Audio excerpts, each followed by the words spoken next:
A Chinese Death Knight player figured out a brand new spec that changes everything we thought about dual wield DKs in Wrath of the Lich King Classic. If we look at the rank 1 Patrick Parses, we see a DK player that's actually testing out a brand new spec, as well as testing out a few other things that we're going to talk about today in this video.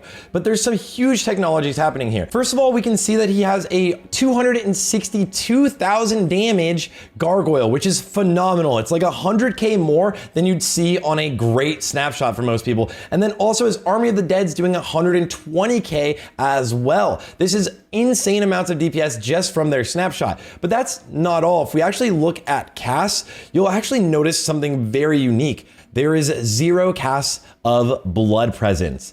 Yes, that's right. He literally stays in Unholy Presence the entire time, and that's what we're going to be talking about today. This is the improved Unholy Presence spec that is now actually kind of becoming the meta, and it might be the best spec in the game for parsing individually, and we'll talk about why that is. But if you like any sort of these update videos, of course, make sure to like and subscribe. And I do want to mention there is going to be a giveaway at the back end of this video. So yeah, all right, let's dive in. So the spec itself is here in the background, and I'll have it linked in the description as well. There's a few important things to notice. This is the improved Unholy Presence spec, which means you're gonna be in Unholy Presence the entire time. This talent makes it so that your runes come off of CD faster, which means you're also hitting with things like Icy Touch and Plague Strike significantly more often. And because of that, you're also gonna go in and grab Outbreak, which makes your Plague Strike hit for 30% more damage. Now with this spec, you're gonna want something like a slow main hand weapon. Angry Dread would be the ideal if you have it to have in your main hand. This will literally be your BIS main hand weapon because you are hitting with significantly more Plague Strikes than you would beforehand, and you do get a little bit more damage from that.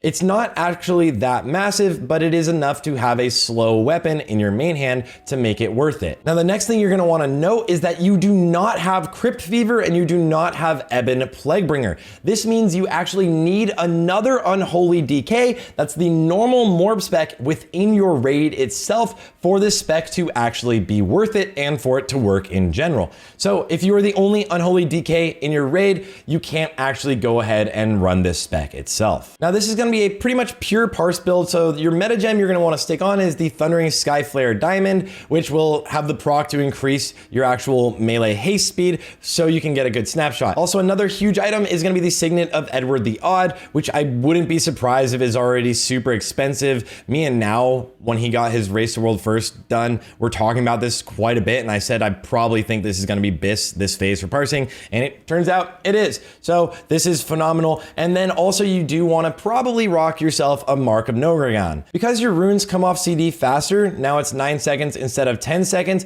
what you're gonna be doing is 2 usages of all of your runes, then a Death and Decay, then 3 usages of all of your runes, then a Death and Decay. That's a little bit confusing, and it's also gonna be a little bit challenging to kind of get used to initially, but it's kind of easy once you get used to it. I would note it doesn't actually really change your opener. You're always going for this huge snapshot with this build. This is a parse build, so you are kind of actually focused more so on making sure you can get all of those procs to hit and then using your actual snapshots. And if you don't know what snapshotting is, I do have a video that breaks it down completely right there or there. Now, kind of to describe what I just said, you can see right here, it is 3 usages of all runes in between the first Death and Decay here. So Death and Decay is at the end of the second usage of the runes. Then you do an Icy Touch, Plague Strike, Blood Boil, Icy Touch, Blood Strike, Plague Strike. This will renew your Desolation buff. And then you have an Icy Touch, Plague Strike, Blood Boil.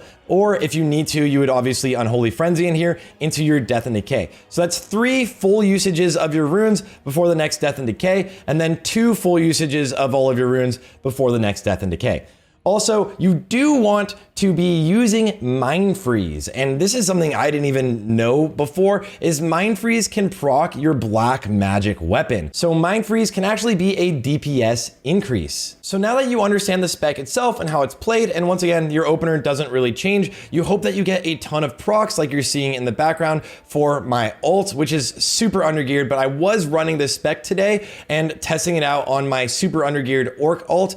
But you might notice this little weak aura right here, showing my actual internal cooldown of my weapon procs. Now this is just a little bonus, and I'll have another video talking about this in general, but there is a weak aura floating around that will actually fully change your weapons for you whenever you actually have your weapon procs. And so you can kind of like AFK in a fight instead of having to focus on doing all your weapon swaps for yourself, because weapons don't go on a full GCD timer when you equip them, or at least not the actual weapon enchant. So as a Morb DK, it actually is a huge increase in DPS to be consistently swapping your weapons between different buffs. You can see I have Berserk running right now, and now Black Magic just procced. My weapons are gonna automatically swap. This weak aura is super useful. I have it in the description. I'm not sure if Blizzard's gonna love that people are using it, but people absolutely are, and you can swap between multiple weapons. And this is how people are very easily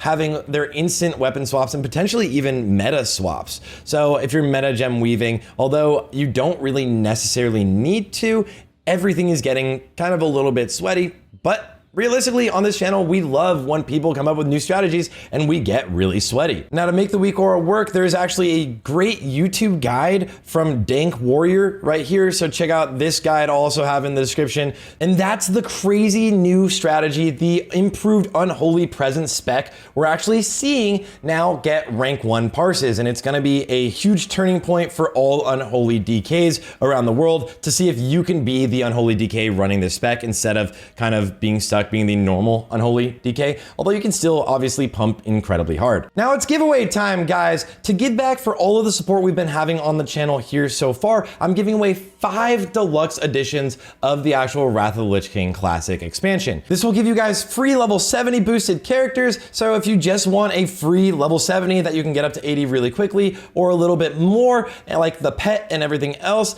just make sure to let me know in the comments of this video what you are most excited for about Wrath of the Lich King Classic. I'm curious what everybody's looking forward to. For me, it's personally Heroic Plus, but I just want to know what everybody's excited for. So I'm going to be choosing 5 winners a week from now. And of course you do need to be subscribed to the channel. So make sure to subscribe to the channel and like this video, and then leave that in the comments for a chance absolutely to just win this free. And then I'll pick it live on Twitch next week on Friday. And if you want an extra chance to win, make sure to go and follow me over on Twitter over at Sarthe TV, and just comment on this post I just made. And of course you need to follow me and then comment and repost this post I just made asking what your favorite part of Wrath is so far. So in the comments here, what you're looking forward to, and on Twitter, what's your favorite thing so far for an extra chance to win. From there, thank you guys all for watching, and I'll see you all on the next one.